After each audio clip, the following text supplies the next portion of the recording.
A lot of this isn't going to make sense to you, and I'm sorry about that. I'm just going to start at the beginning, with the house.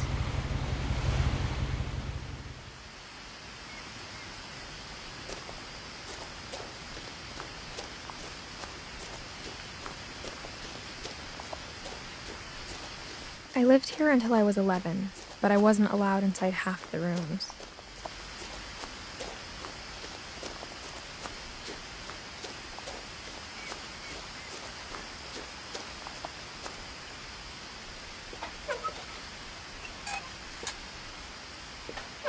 Inside the mailbox were bills from 7 years ago, marked urgent, open immediately. I hadn't been back since my brother Lewis's funeral.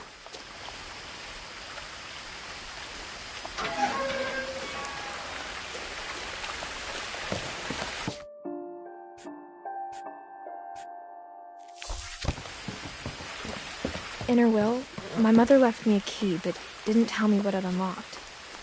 Maybe she thought I'd know, or she thought that the mystery would be enough to bring me back.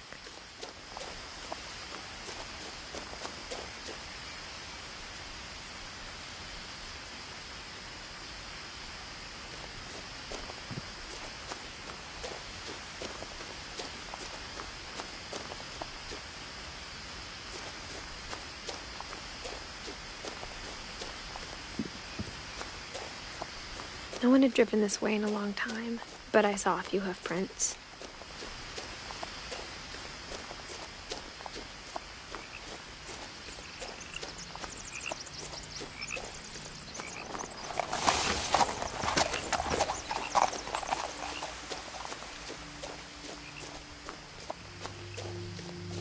The truth is, even after I inherited the house, I never thought I'd come back to it.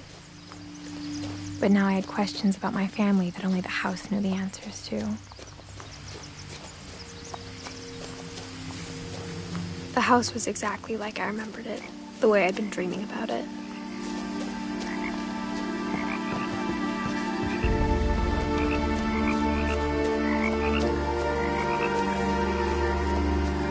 As a child, the house made me uncomfortable in a way I couldn't put into words.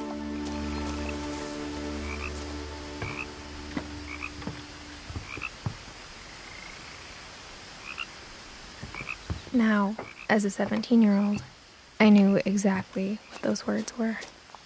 I was afraid of the house.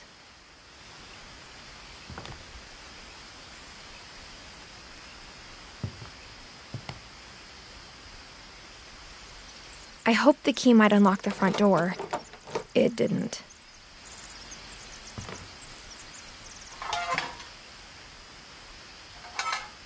Looking in, I felt like the house itself had been waiting for me.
Crawling through the doggy door used to be a lot easier when I was 11.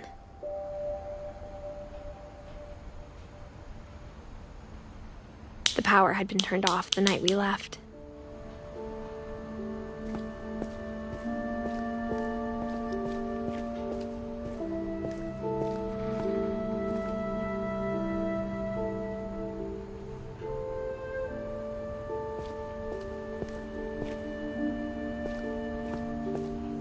For the first time in years,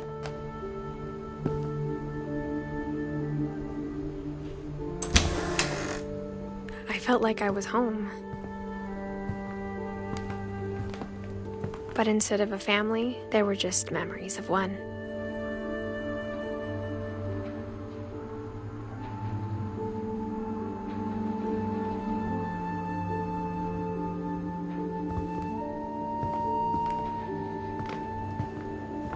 Like how after Louis started working at the cannery, we all got sick of eating salmon. Except our cat, Molly.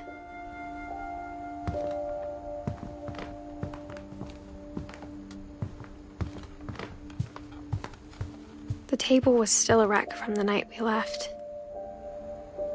It was like a bomb had gone off, killing everyone but sparing the furniture.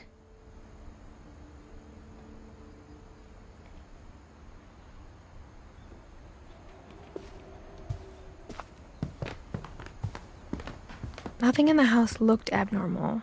There was just too much of it, like a smile with too many teeth.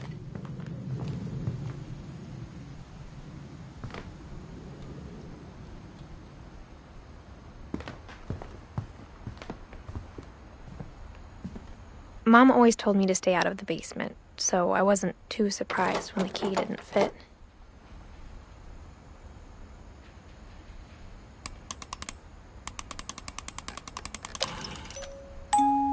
Great-Grandpa Sven built a music box for Barbara, along with the rest of the house.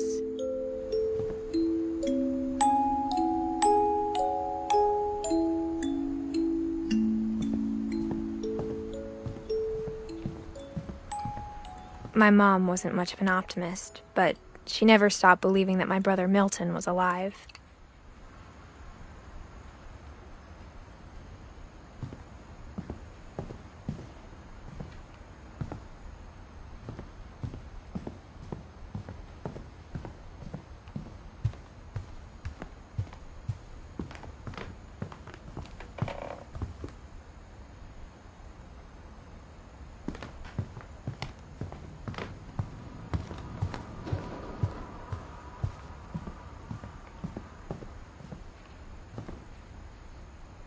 After Milton disappeared, Mom sealed up all the bedrooms. Then Edie retaliated and drilled peepholes.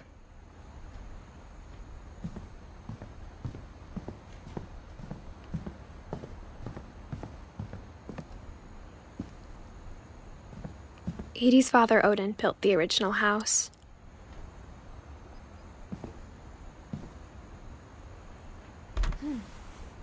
Barbara was a child star for 2 years, until America grew out of it.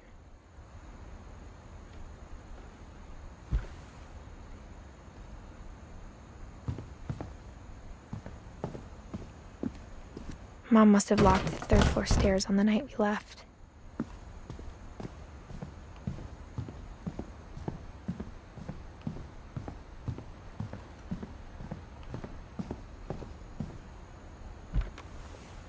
As a kid, I just assumed every house had peepholes and sealed rooms you weren't allowed inside of.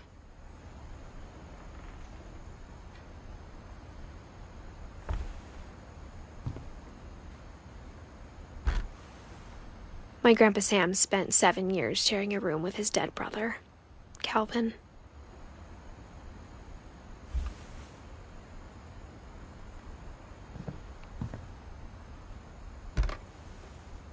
The last time I was in Edith Sr.'s room, I was 10 and she was painting my portrait.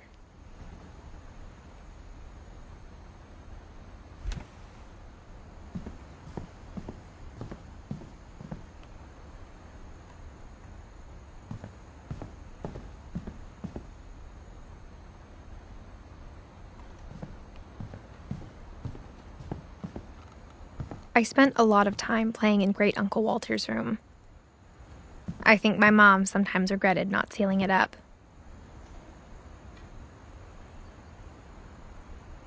Louis told me there were secret passages, but I never believed him.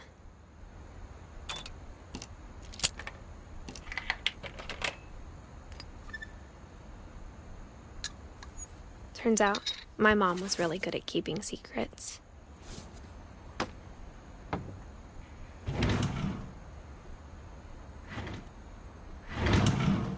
Now it was time to find out what my mom had been afraid of.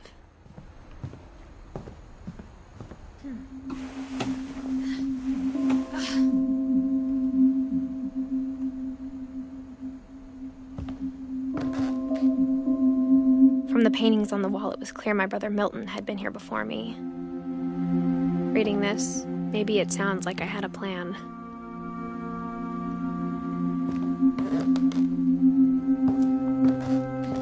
But I had no idea what was behind that door.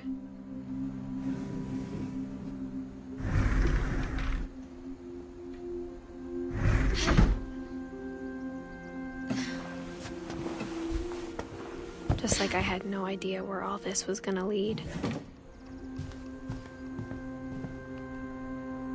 I got the sense Edie had spent a lot of time here, before my mom sealed the doors.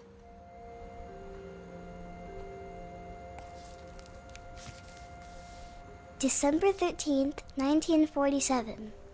Dear Diary, I'll be gone soon, but I wanted to tell somebody about what's gonna happen. It started when Mom sent me to bed without dinner. I woke up and I was starving, so I looked around for something to eat. The gerbil food was dry, but I didn't mind it.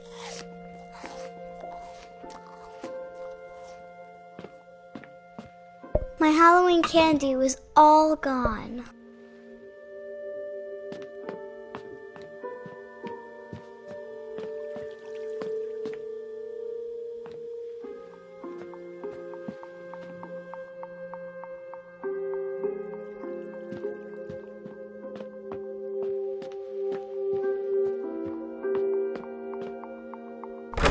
Mom, can I come out now? Sweetheart, it's late. Go to sleep.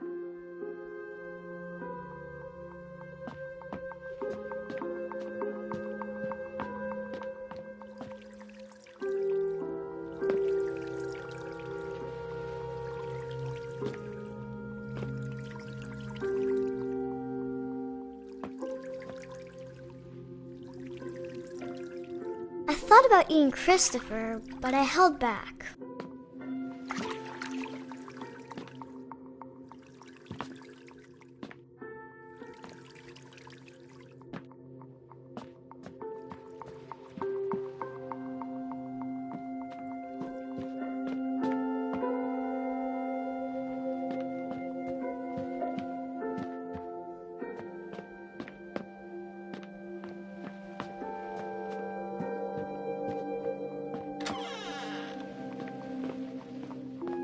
I kept eating and eating.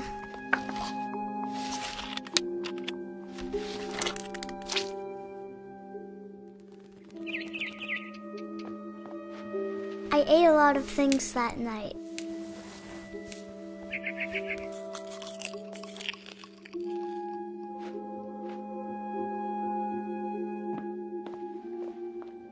Then I heard chirping outside my window.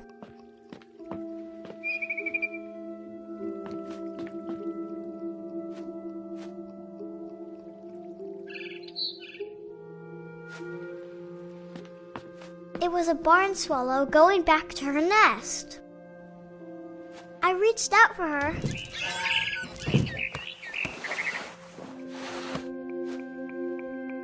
And suddenly,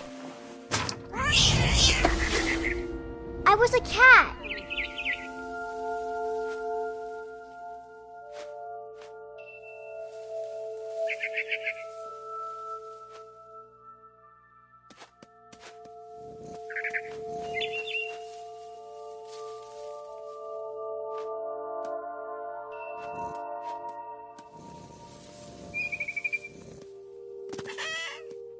I tried to be quiet, but the bird was really scared.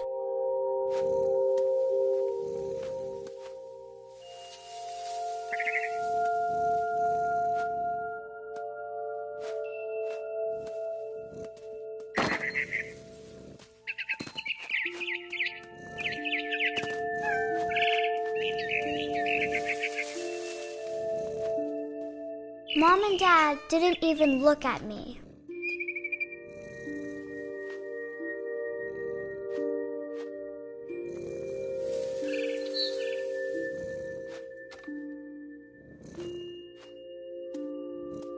I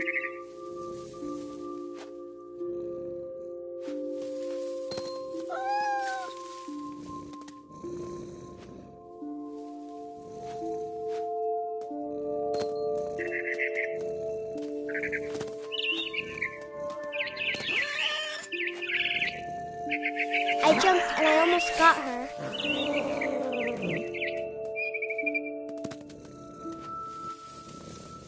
I could tell she was getting really tired.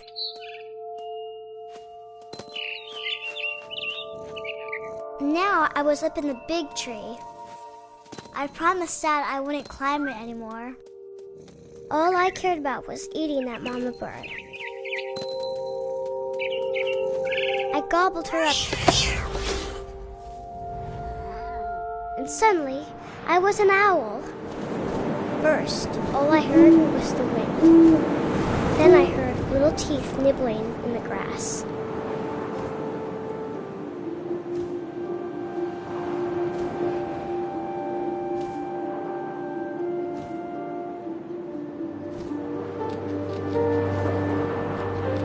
Rabbits.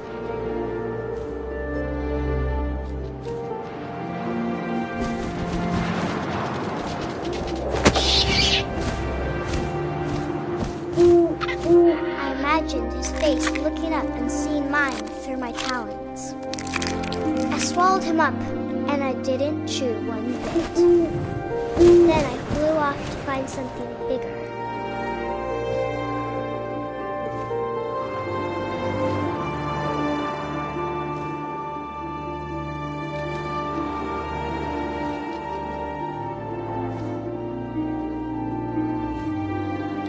A mama rabbit.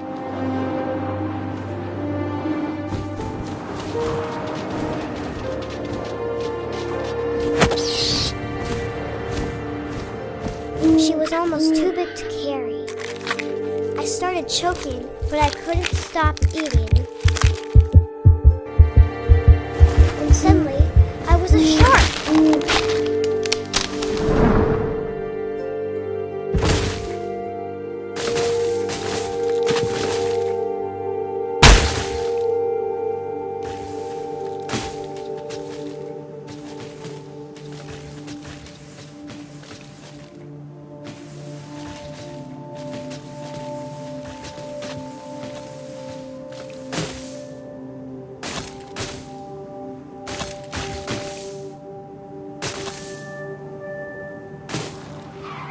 I rolled off a cliff and into the ocean.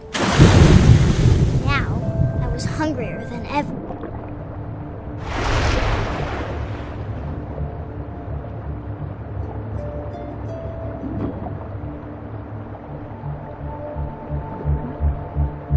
I wanted fat, juicy soups. I tore off her flipper, and it tasted really good.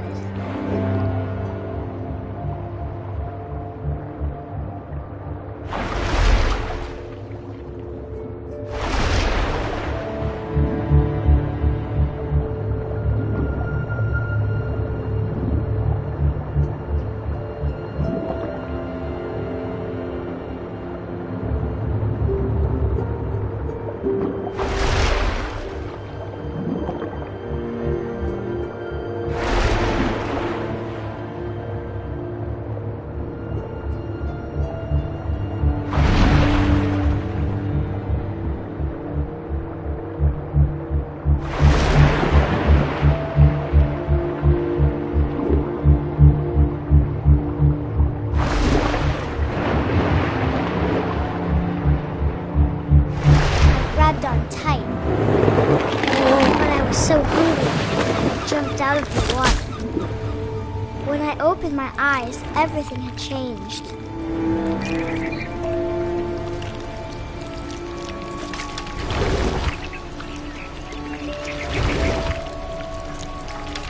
Now I was a monster, and I smelled people everywhere.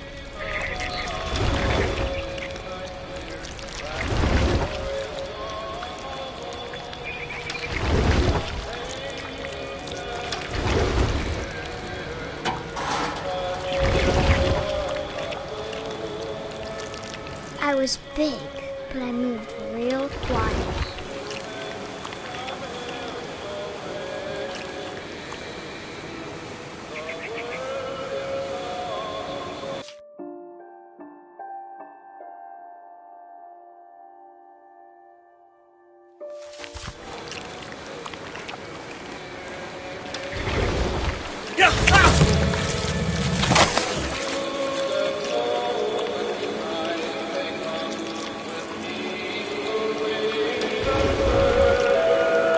I wanted to stop, but also I didn't.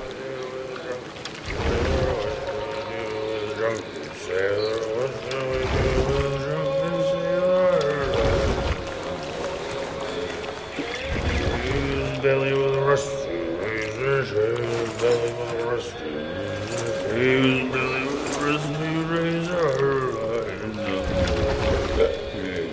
What shall I do with a drunken sailor?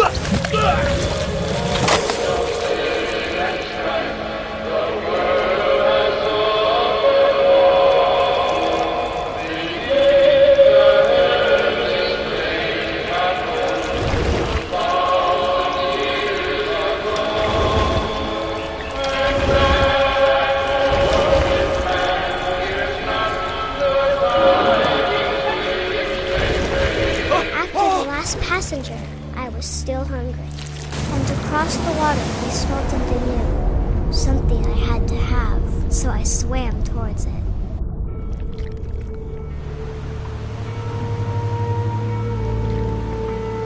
I slithered onto the sand, and the good smell went into an old pipe.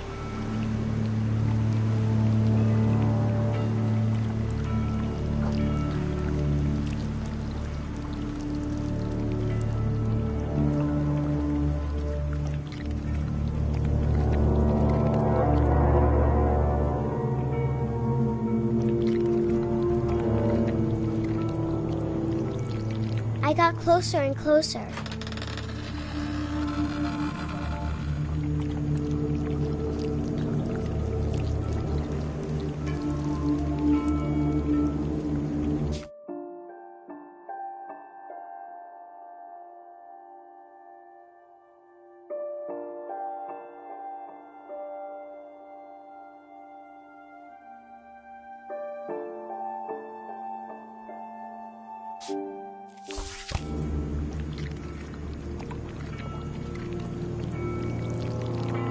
All my stomach started growling.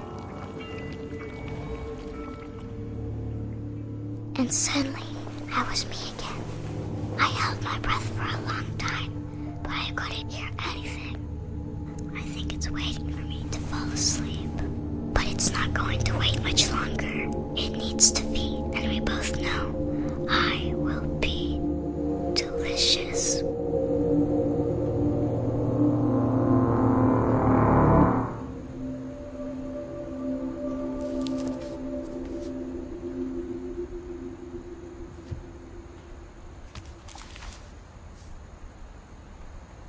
I'm not sure if I believed all of that, but I'm sure Edie would have.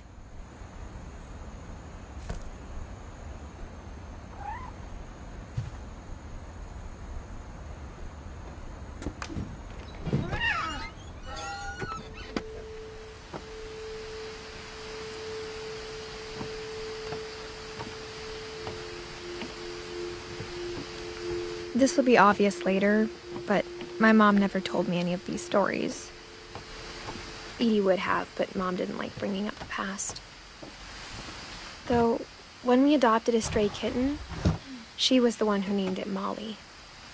I spent a lot of time in Great-Grandma Edie's room. We got along, and it was a good place to hide from my mom. When Edie told people Sven was killed by a dragon, she could also have said he was building a dragon-shaped slide that collapsed. She could have, but she didn't. One summer, they evacuated the island, but Edie refused to go.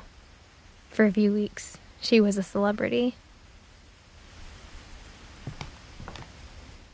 I hadn't thought of myself as Edith Jr. for a long, long time.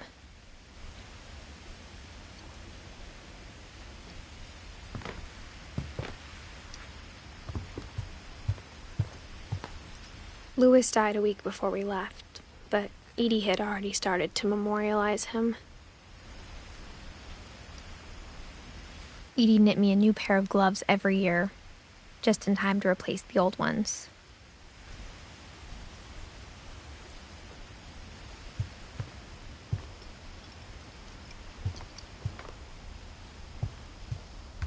Even in her 90s, sometimes Edie seemed a lot younger than my mother. The only trace Grandpa Sam's first wife, Kay, left on the house was the pink bathroom. It was a pretty big trace.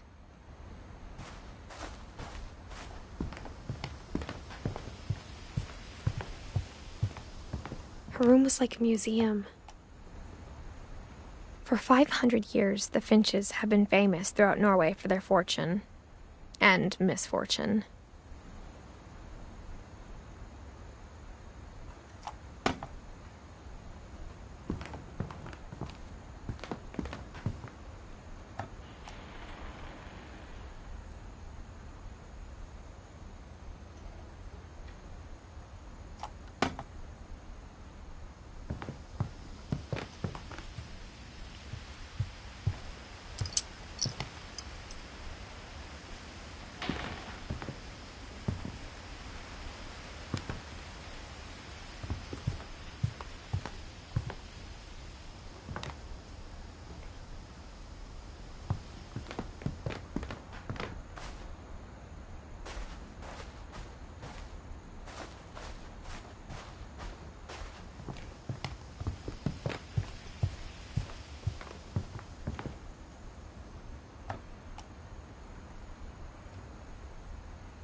Odin Finch buries the latest victims of the family curse, his wife Ingeborg and their newborn son, Johann. On January 7th, 1937, he set sail with his family and his house, hoping to leave the curse behind. But 40-foot waves off the coast of Washington send the house and Odin to the bottom of the sea. Odin's daughter Edie, with husband Sven and baby Molly, step ashore on their new home, Orcas Island. Odin Finch is the first to be buried in the new family cemetery. His daughter Edie is already dreaming of a new Finch house.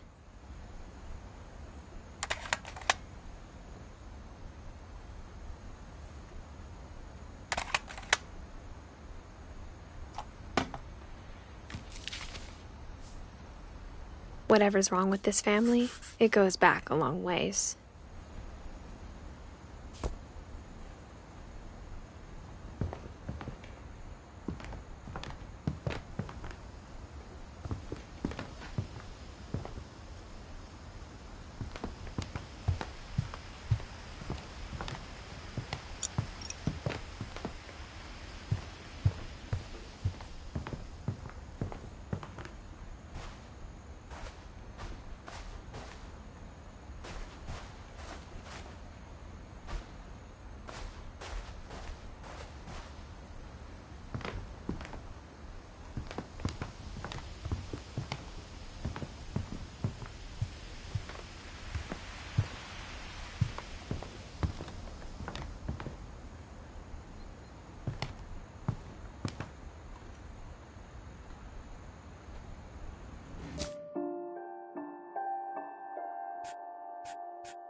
Edie gave a big interview about a mole man living under the Finch house.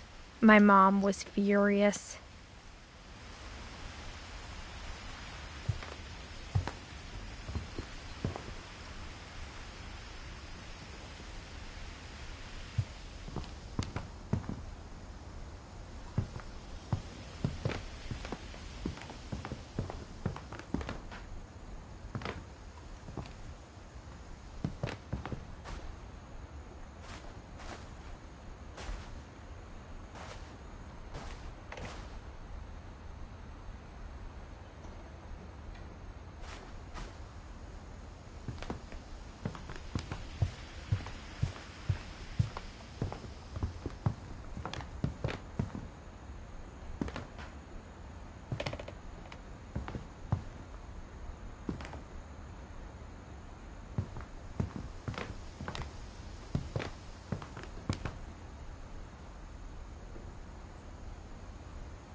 Great-grandma had always been the family's biggest fan.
There's a secret in this bathroom. It's in the last place you would look.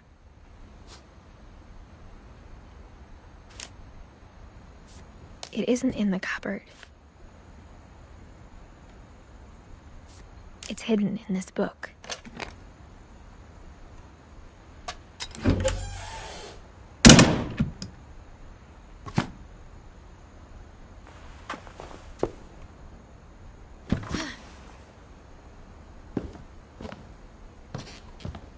Sven gave Sam an old camera he'd refurbished.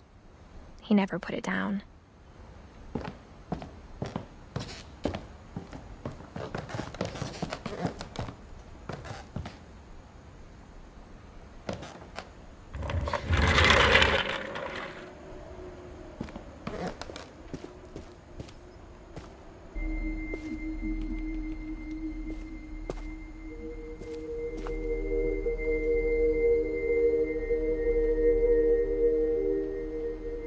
I knew Grandpa Sam had a twin,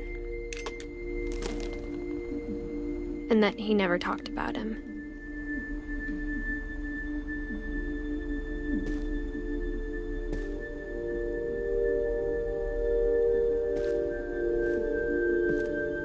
I guess my grandpa didn't like history any more than my mom did.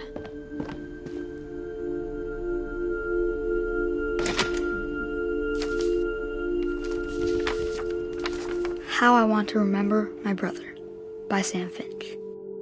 The thing I remember is that when he made up his mind, that was it.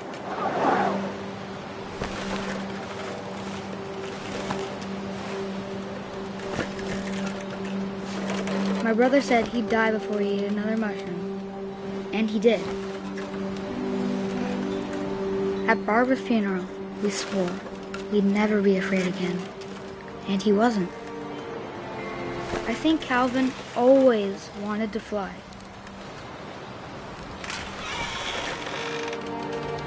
Sam, Calvin, dinner's ready. Coming. But that day, he finally made up his mind to do it. I told him going around was impossible.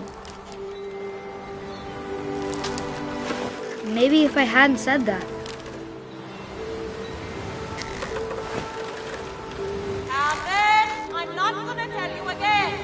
maybe if the wind hadn't picked up, then maybe he'd still be here. But I doubt it. I think he'd already made up his mind. That's what I want to remember about my brother.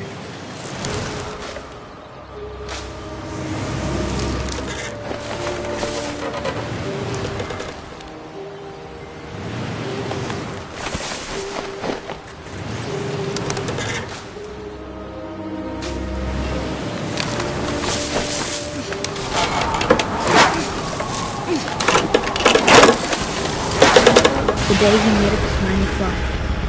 And he did.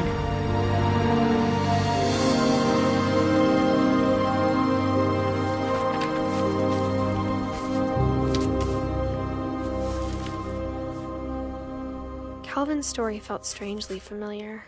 When I was younger, I remember trying to do the exact same thing.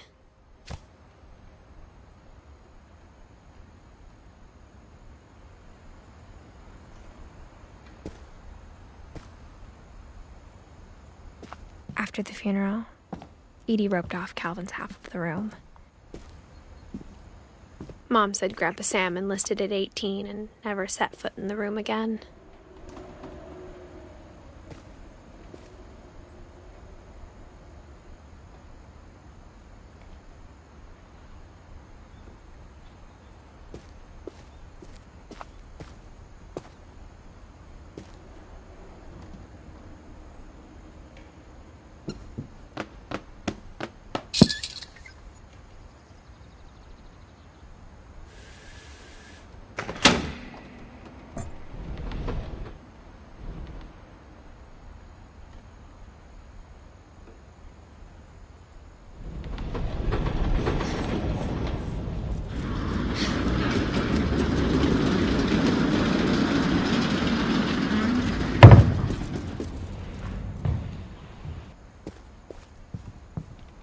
The passages were a pretty tight fit.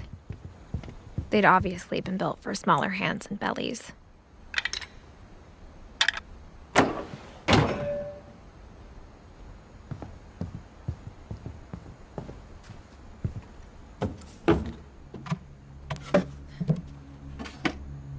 Growing up, I always thought of Barbara as a child star.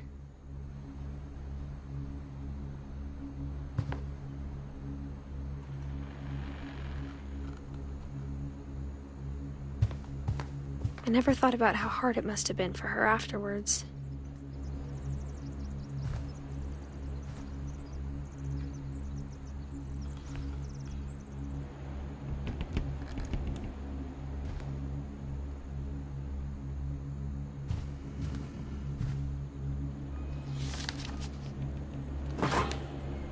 Of all the stories people wrote about Barbara's death, I'm surprised Edie saved this one.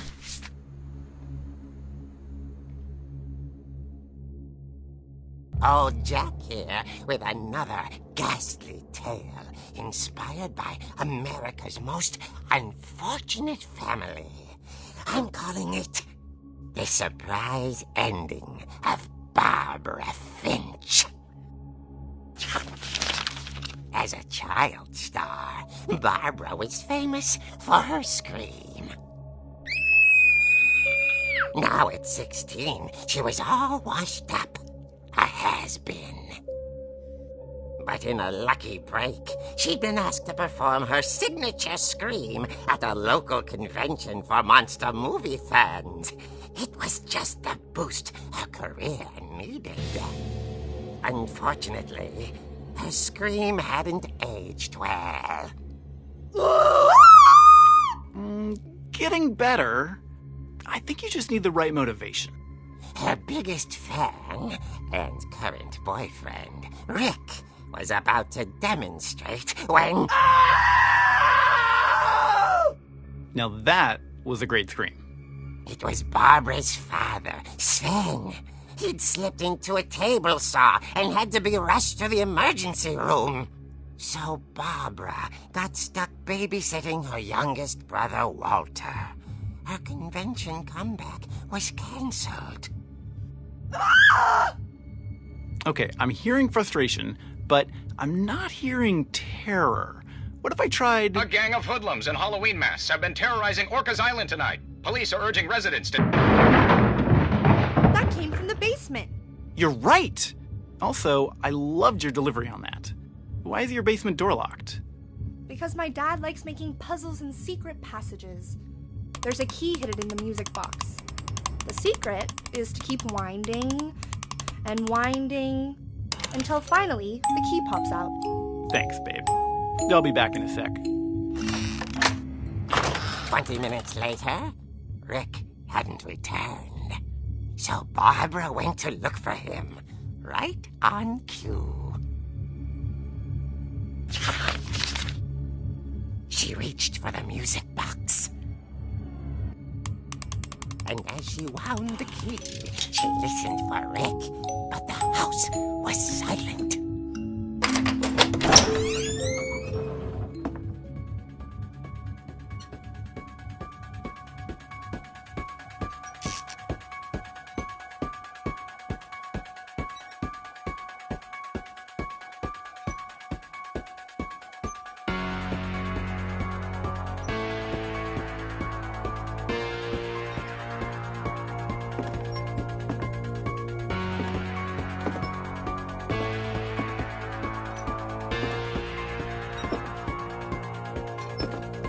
She found Rick's crutch and imagined the worst.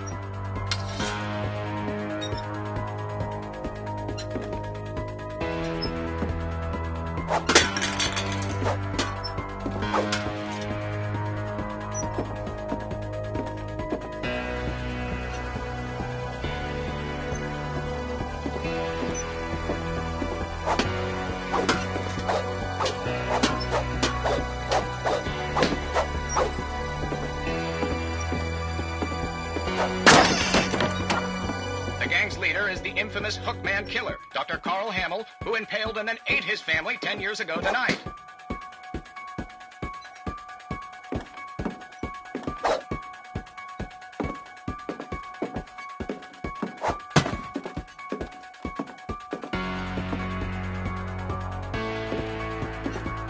Old Finch rattled and grew still.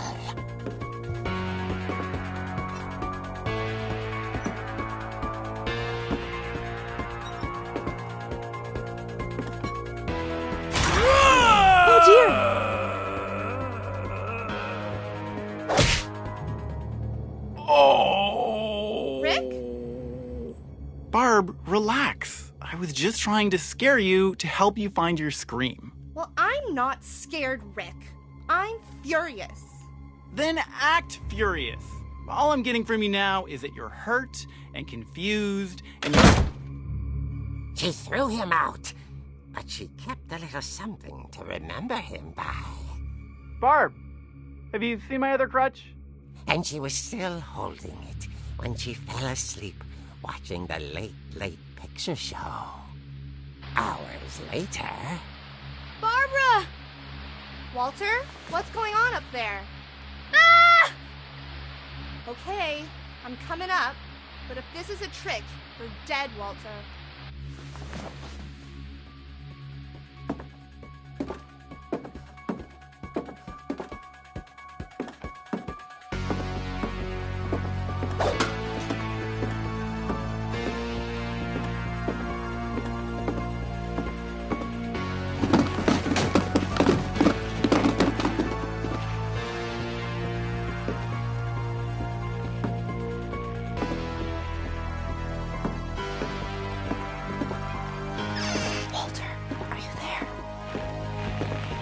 Walter had vanished, but his bedside radio was still on. Orcas Island police describe the man as 6 feet tall, with a steel hook for a hand. Residents are urged to lock all doors and windows and notify the police of any suspicious activity.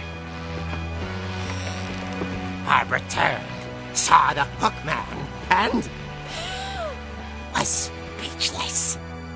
He was quite smashing.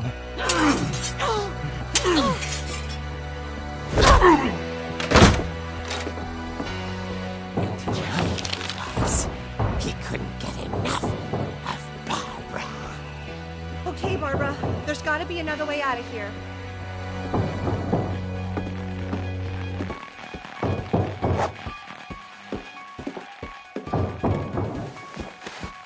That night, she played her part beautifully.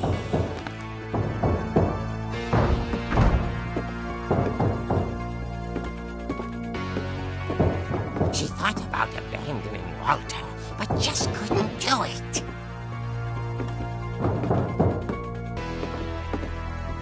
Molly's door hadn't been opened in years. The hinges groaned.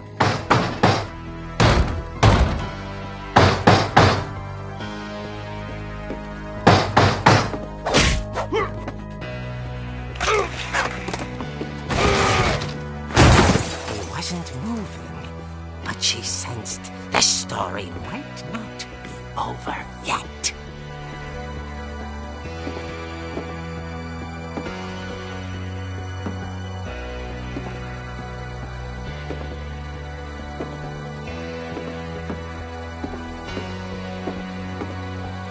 The hookman had vanished.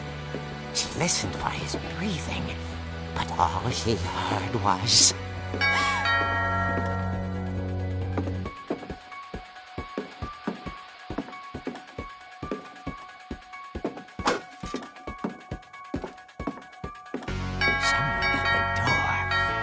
dying to speak to young Barbara. At the door, she heard whispering. It was coming from inside the house.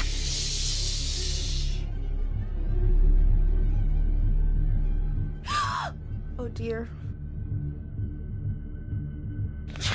Surprise! Bravo, Barbara! You were wonderful! The monsters had come to surprise her. For Barbara, it was a dream come true. Then she saw what kind of monsters they were, and she realized what was about to happen. She was going to be famous. And with her final breath, Barbara Finch gave the performance of her life.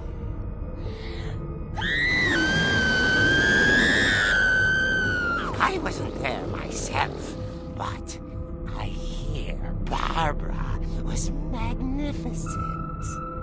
Poor girl. She had a taste for stardom.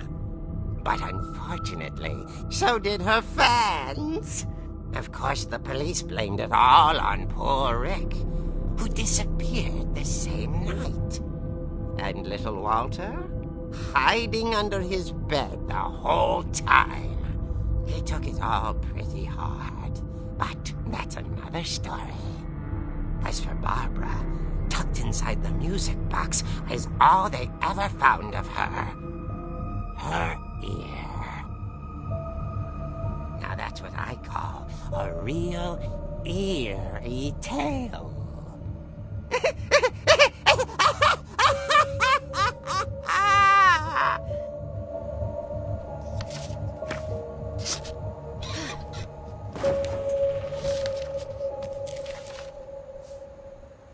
Edie told me all Barbara wanted was to be remembered, as absurd as that comic was. Maybe what Edie saw was a happy ending.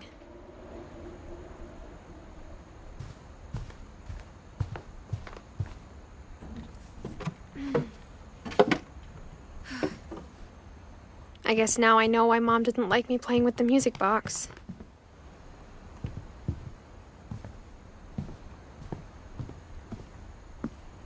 Whenever people ask me about my family, the first thing they always want to know about is Barbara.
Mom said the basement was off limits, unless I wanted another tetanus shot.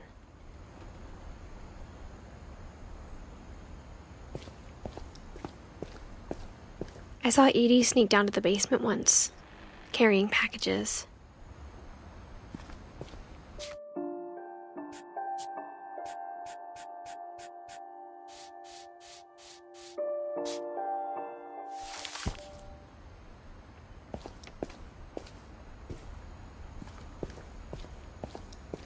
I thought maybe she was hiding presents.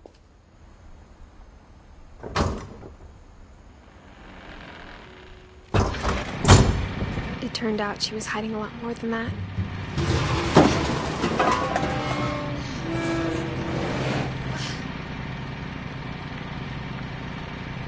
I remember asking Mom once about where Walter had gone.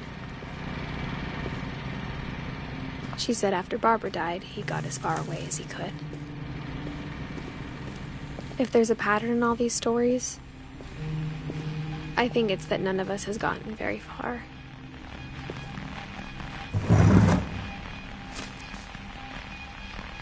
Goodbye, everyone. I can't believe I've been down here for 30 years. On that first day, after the shaking started, I didn't think I'd survive a week.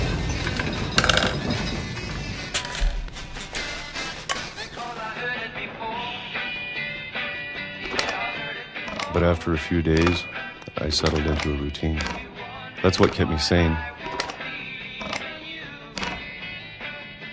Having a schedule, living for today. I always expected to be dead tomorrow. But if you wait long enough, you get used to anything.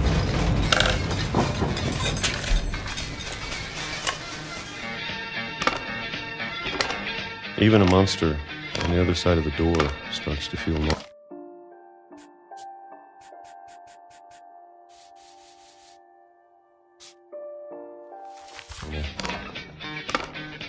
almost friendly.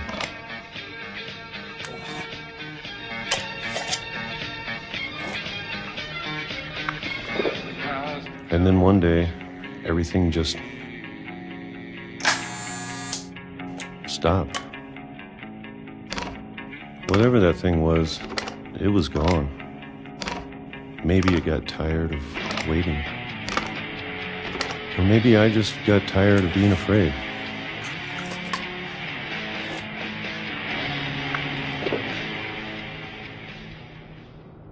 It's been a week now, the longest in 30 years. I'm done waiting. I have to leave. Well, I still can.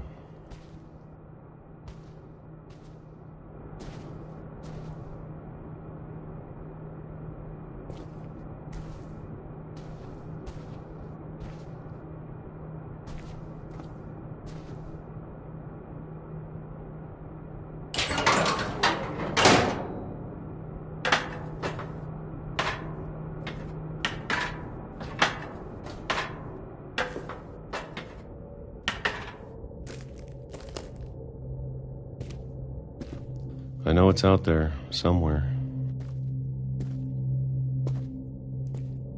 Whatever killed Barbara and Molly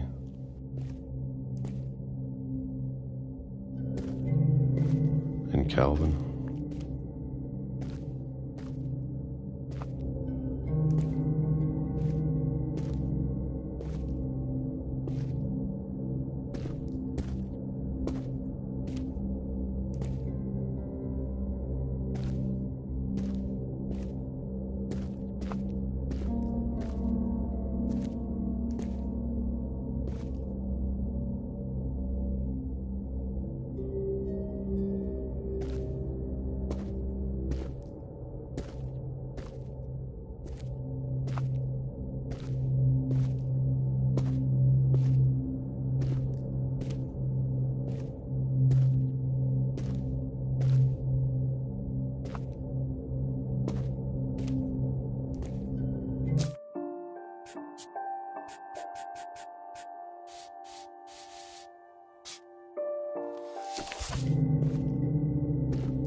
Maybe this is all a mistake. But I need to stop living the same day, even if it kills me.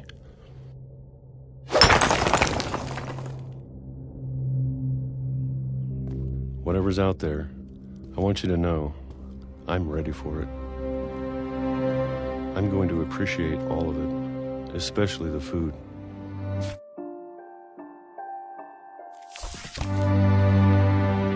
I don't mind if I only have a year left, or a month, or a single week. I'd be happy with one more day. I can already imagine the sun on my face.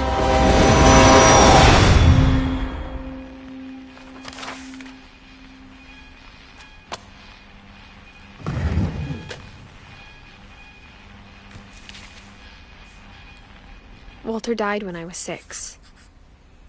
I can't believe my mom never told me he was down here. I'm sure my mom was trying to protect me.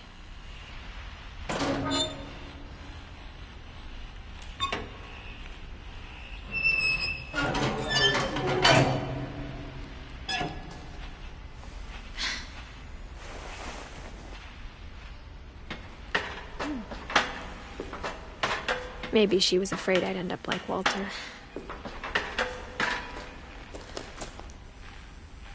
But if she never told me about an uncle under the house, I can only imagine what else she was hiding. I don't want to make the same mistakes she made, trying to bury something that's still alive.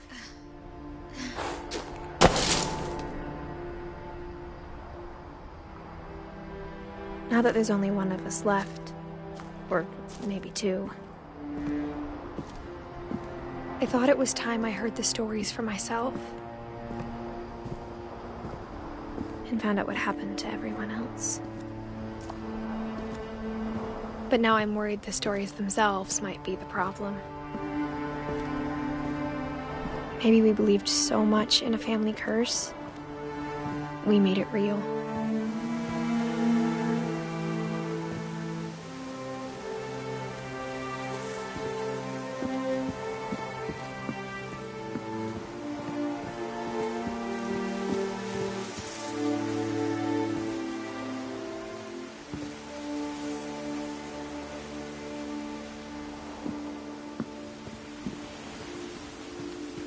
I don't know if I should even be writing this.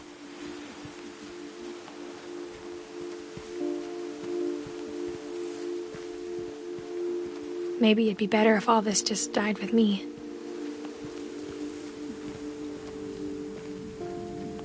But I thought you should know about your family.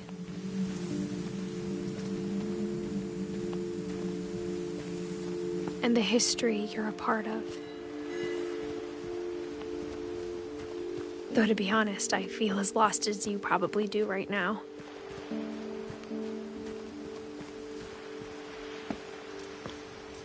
I think the people in these stories believed them, for what that's worth.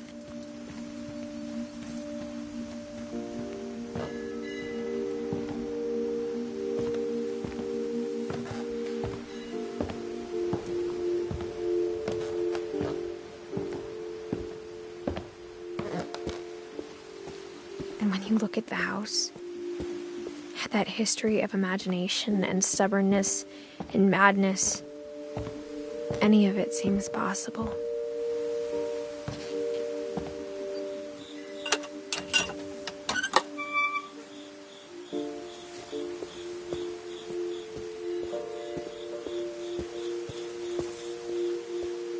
I think we've been surrounded by death for so long, we've just gotten used to it. What kind of family finishes building a cemetery before starting the house?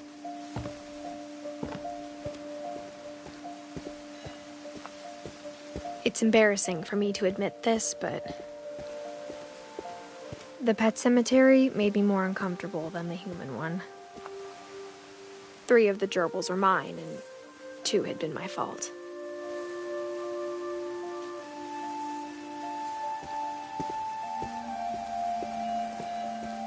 Sven built the house, but it was Edith who designed the cemetery.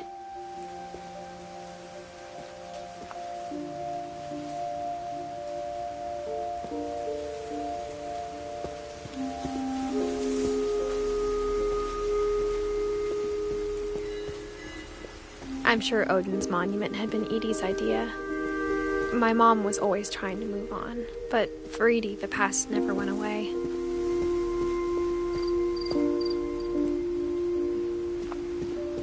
She could see it poking out of the water at low tide.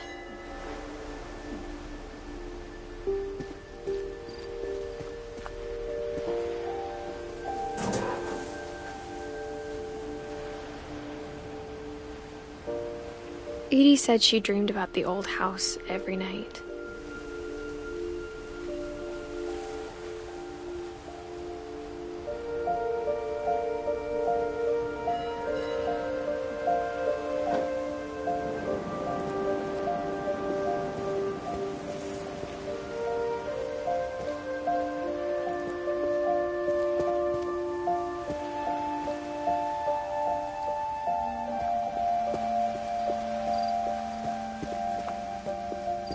Edie's side was always easier for me to understand. But the older I get, the more I can see where my mom was coming from.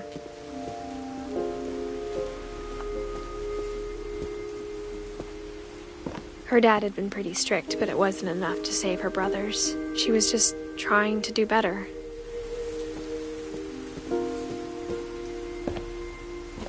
She lost 2 of her brothers, just like I did.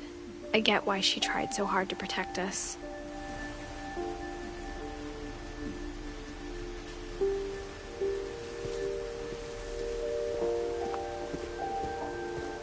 There's so many things I wish I could ask my mom now. Part of me thinks this is what she wanted all along. For me to come back someday and find everything out for myself.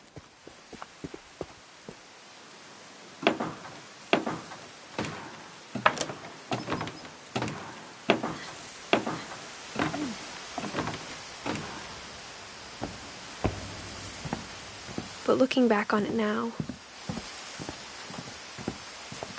if she told me there was going to be so much climbing, I never would have come when I was 22 weeks pregnant.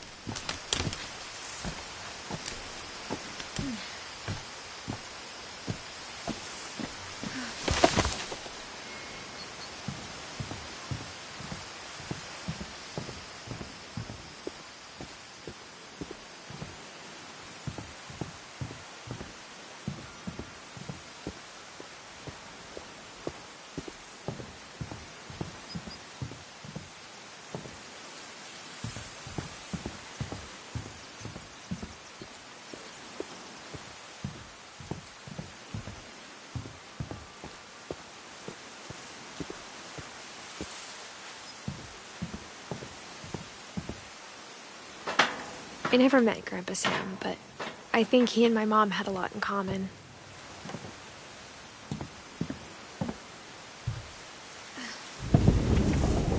They were both pretty intense. Sam spent his life shooting photos, but Mom said he got nervous being in front of the camera. I guess we're all afraid of something.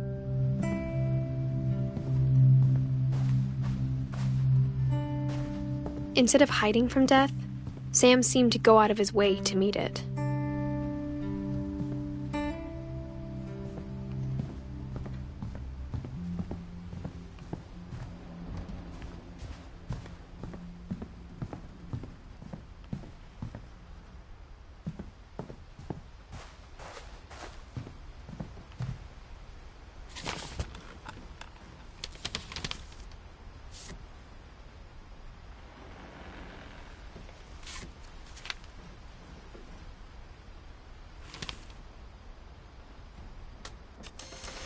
Dawn, I promise, you'll never forget this weekend.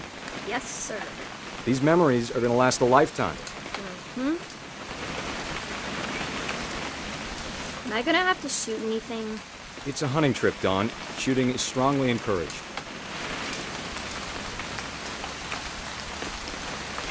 What? Perfect. It's gonna rain the whole weekend, isn't it? I will never forget this weekend, Dad. That's the spirit. Smile, Dawn. Okay, got it. I'm gonna take some pictures, okay? Just be careful. That camera's older than you are.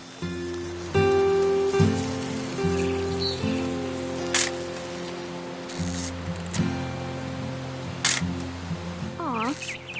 You're right, Dad. It's starting to clear up. Still freezing, though.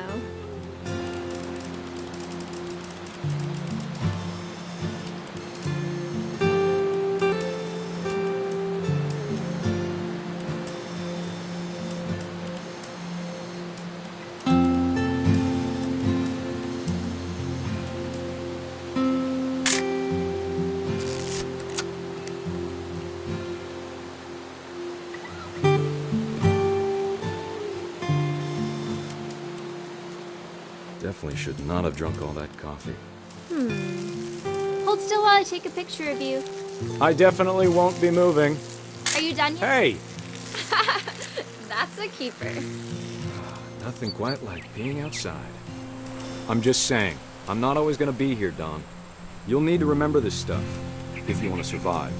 I'll be fine, Dad. You know who else thought he was gonna be fine? Some guy who died. Dawn, I'm being serious. I know, Dad. You're always serious. Doesn't being out here make you want to chill out? Well, to tell you the truth, I haven't been out here in 20 years.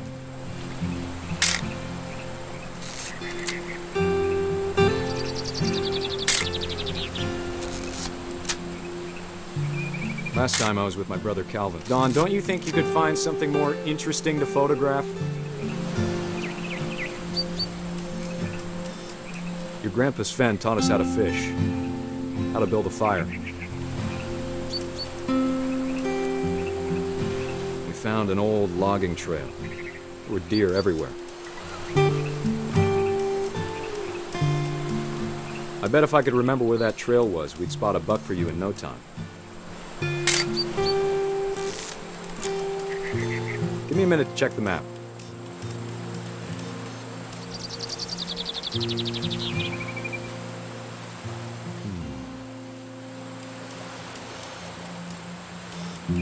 Dad! Good eyes, Dawn. Before you take the shot, let me get a picture of you.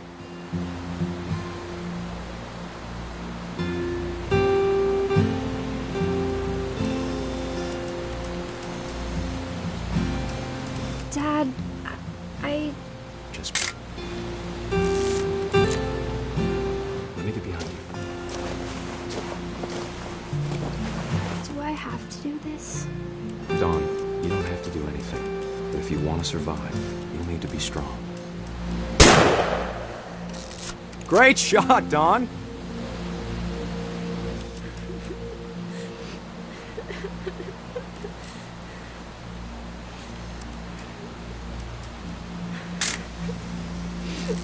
I'm proud of you, Dawn.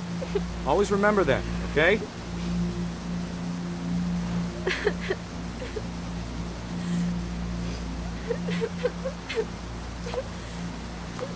Sorry, Dawn. Just gotta reset the timer.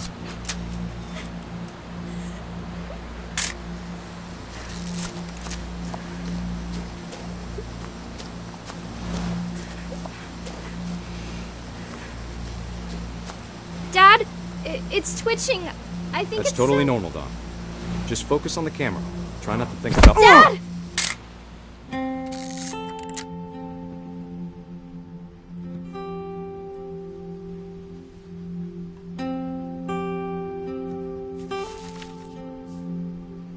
Of all these stories, that's the one I wish most that my mom had told me.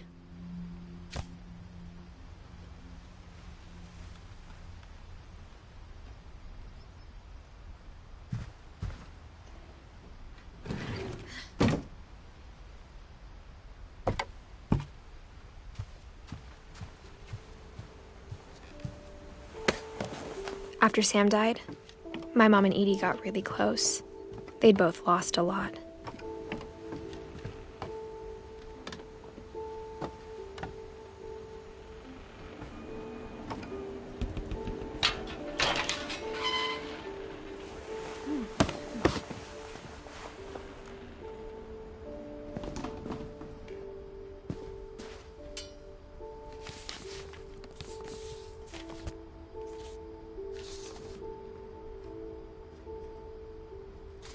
Dear Kay, do you remember the way Gregory used to laugh when he thought he was alone? Like something funny was happening, but only he could see it.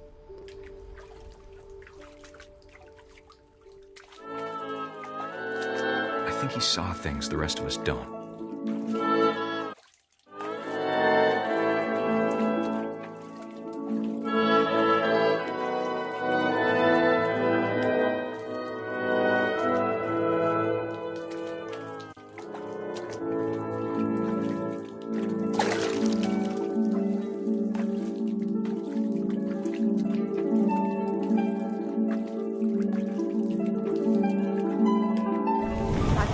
Gregory, it's time to...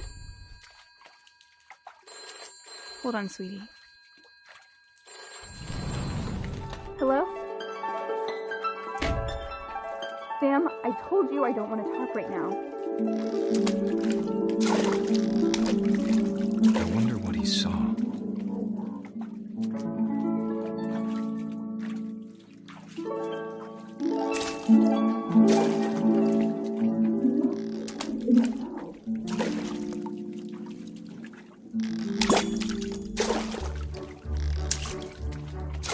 Reminded me so much of Calvin. Lost in his imagination. Whatever it was, he saw.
It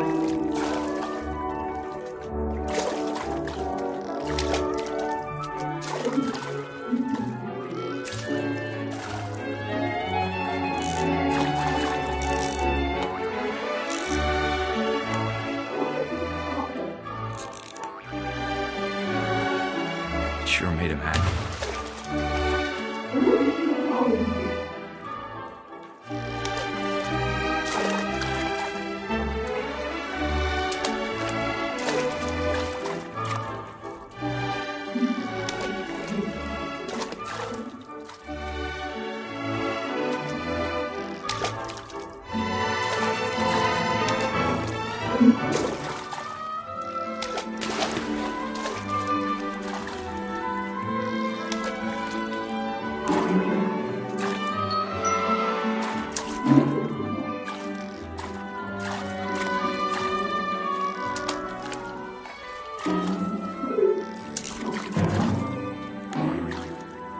I know how silly it sounds.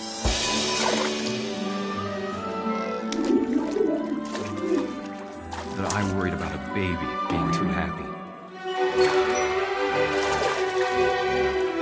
But I could feel him slipping away. Sorry about that, Gregory. I know you did everything you could.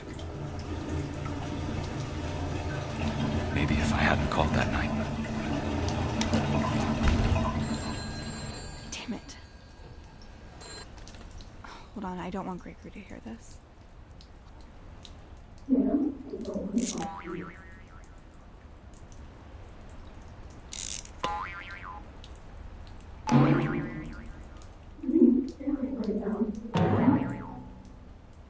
I wish he could have told us about the world he saw.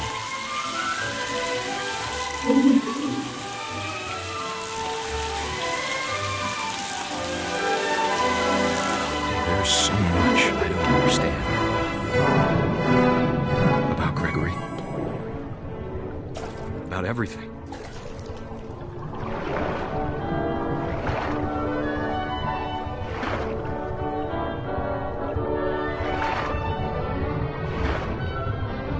But I know what happened wasn't your fault.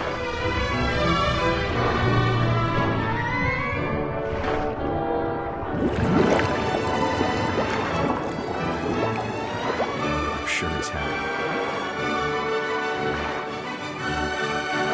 And he'd want you to be happy too.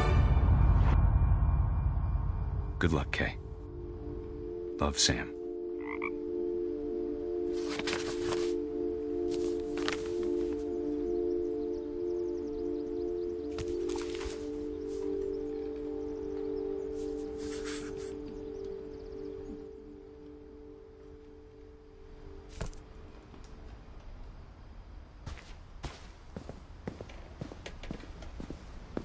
I can't imagine my mom ever writing poetry, and yet... A poem for Gus, who always said the wedding was a bad idea. Our father never hit us kids, at least not very hard, before the day my brother said with teenage disregard that he'd be dead before he'd see a wedding in our yard.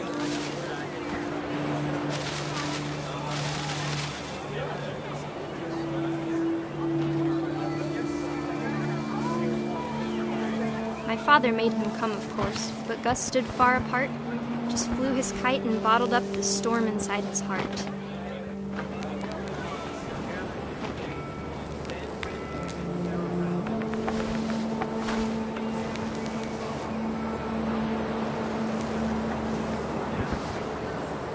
I tried to talk him out of it, but though he'd never met her, "We don't need a stepmom," were the words that I now pronounce you husband and wife. Make this bride.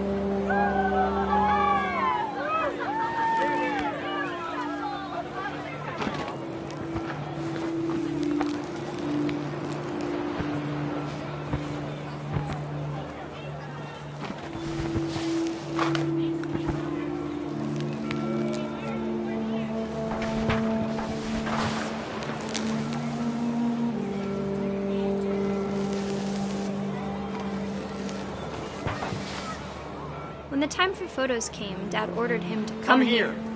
But Gus declined, and as a sign held up his middle finger.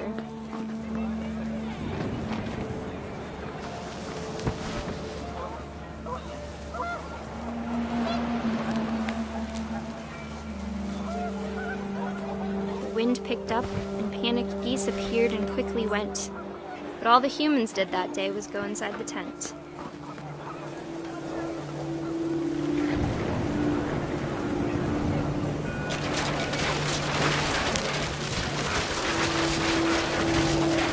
The rain came down in buckets then, but no one seemed afraid that nature might destroy the tent our dad had crudely made. The thunder sounded much too close and full of angry power. But all my father said to this was, "Make the music louder."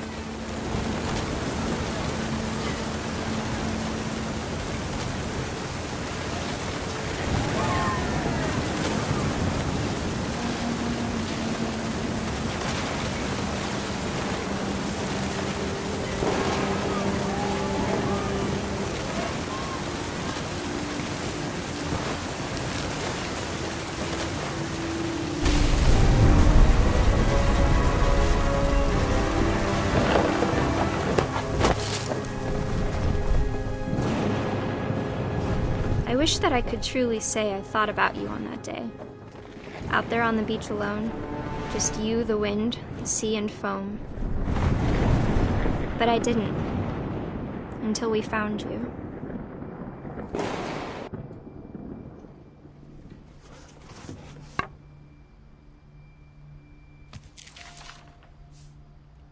She never talked about him, but Mom told me once if I was a boy, they were going to name me Gus.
My mom moved up to the loft after her brothers died. At the time, it was as far away as she could get.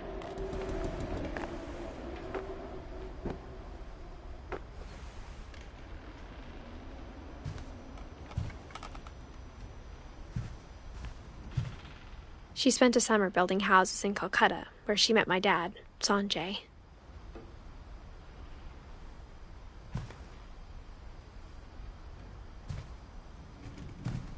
Religion was another thing my mom never talked about, but I think it helped her a lot after her dad died.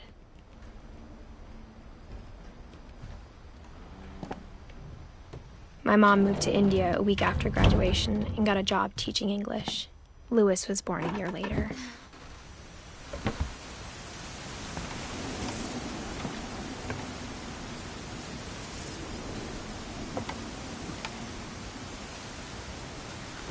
When my dad died, I don't think Mom knew where else to go. I'm sure Edie was happy to have her back. The house had to get a little bigger, but Edie was used to that. And for a while, things were good. Almost normal, but it didn't last. The beginning of the end was Milton's 10th birthday, when Edie gave him a castle.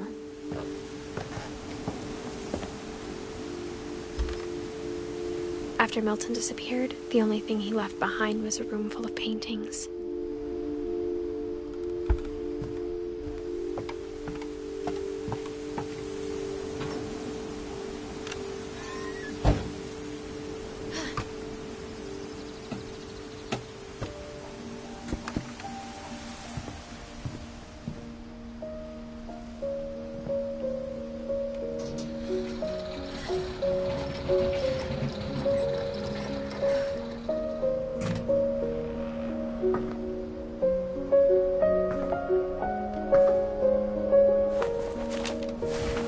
Milton Finch in The Magic Paintbrush.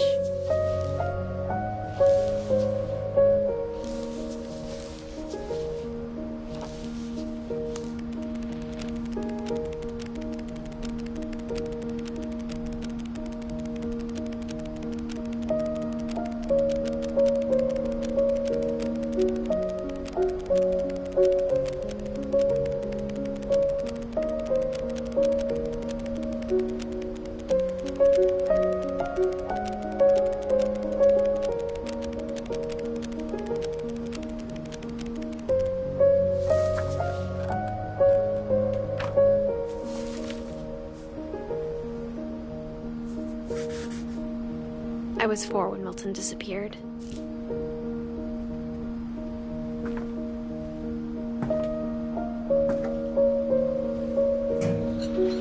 Mom spent months searching for my brother. Then she sealed the doors.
Whatever Milton had found in the house, Mom didn't want it getting out.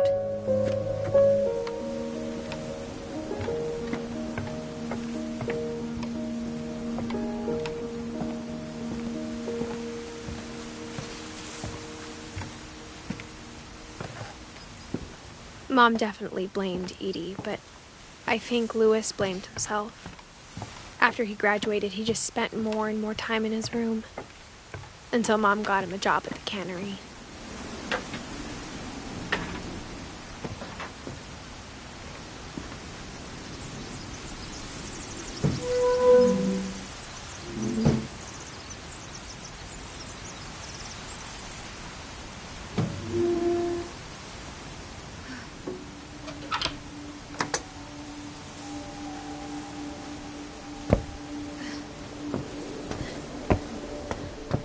Lewis's room smelled very, very familiar.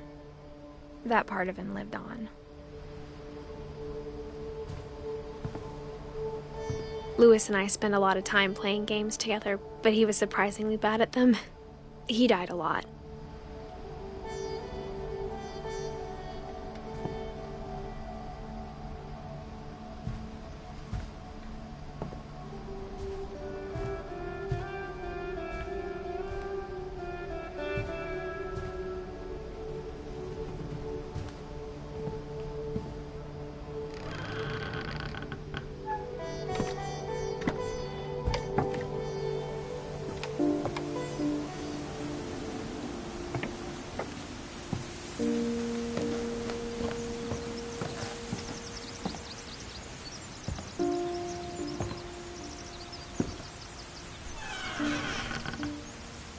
I wish we'd stayed.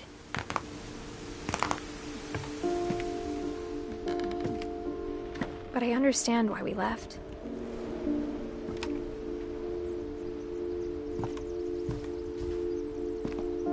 My mom ended up leaving everything behind. What happened that night had been coming for a long time. Maybe it should have come sooner.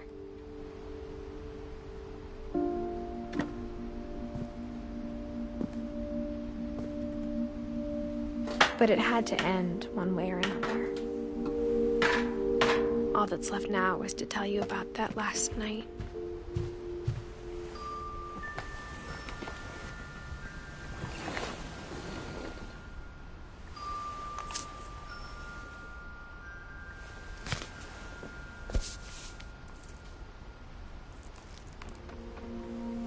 That whole last day, Edie just watched us pack and didn't say a word.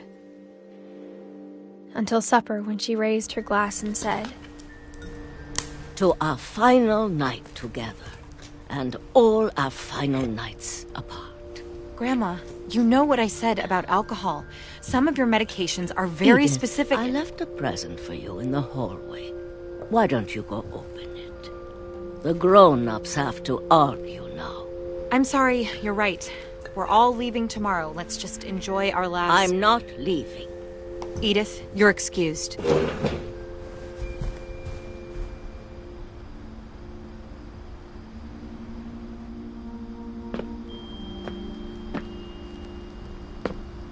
The power had been shut off that morning, but Edie always had plenty of candles.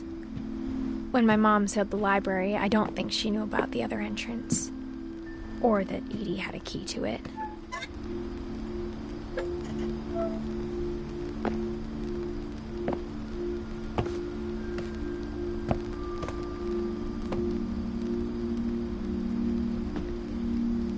That thing you're afraid of isn't going to end when you leave the house.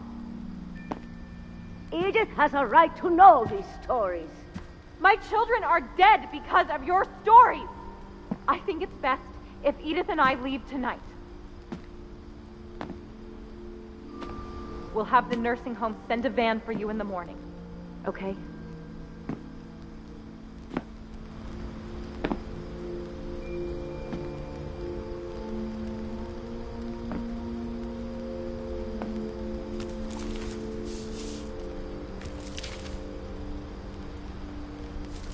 Dear Edith, there's so many stories I wish I could tell you, but there's only time for one. This is about what happened on the night you were born. That night, the tide went way, way out. It was the first and last time I ever saw the old house aground. There'd been an earthquake out in the middle of the ocean. They called it the lowest tide in 1,000 years. God, it smelled awful. You know, I've seen that house every day of my life. But I never thought I'd go back to it. When the fog rolled in, I lost my way.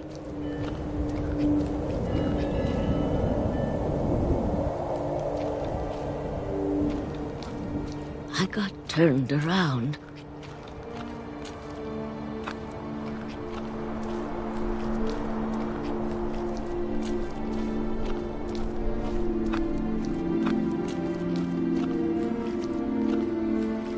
For a while, I wondered.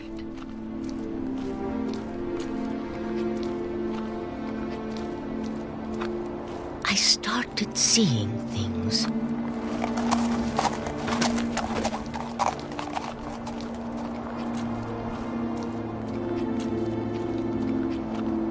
Things I'd forgotten had ever existed.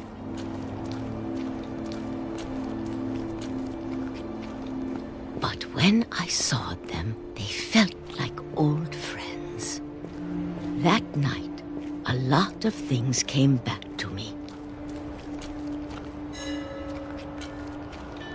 Or maybe I came back to them.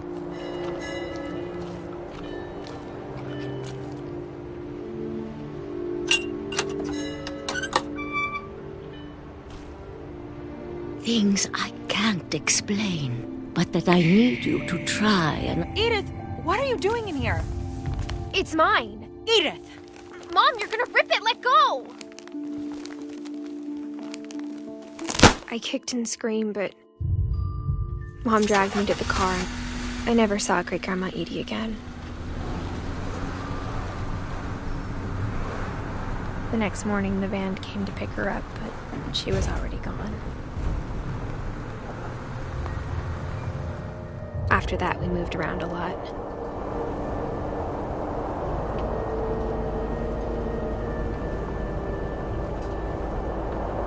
We both tried to make the best of it.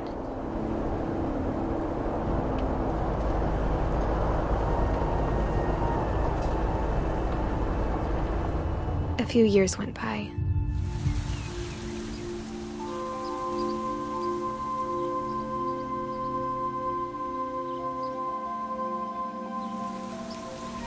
My mom didn't like to talk about it,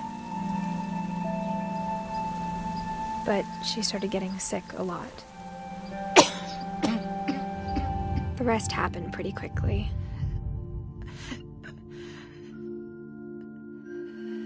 She got better for a while, and then she didn't.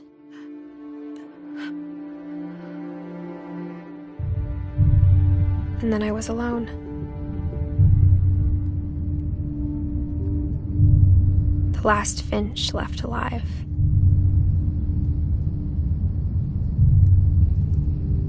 Until I found out about you.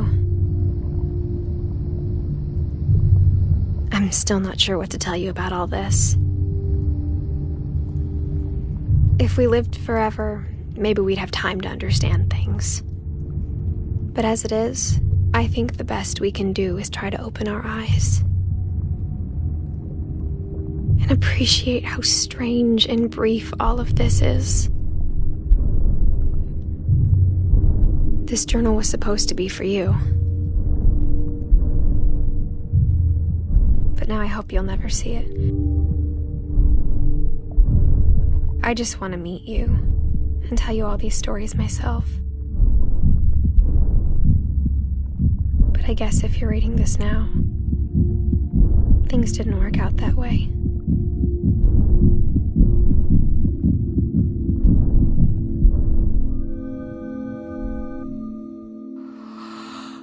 This is where your story begins.